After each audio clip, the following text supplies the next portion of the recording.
ទីវាលដែលធំវឹងវើយកណ្ដាលទីស្ថានងមេតនោះជាជំរឿចិត្តខ្ញុំដែលលាក់បាំងចិត្ត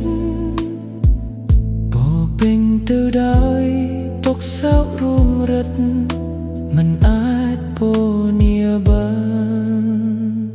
លាក់ដុំមកគ្រប់យ៉ាងដើម្បីឲ្យអ្នកមានក្តីសុខព្រោះចង់ឲ្យអ្នកស្រណុកមិនចង់ឃើញអ្នកយំដើម្បីក្តីសុខអូនបងមានតែពាក្យទំនាដងចិត្តជោគជំនាទៅដោយការឈឺចាប់ចាំមកមើលអូនទំនាអ៊ូព្រោះបងមិនហានប្រាថាស្រឡាញ់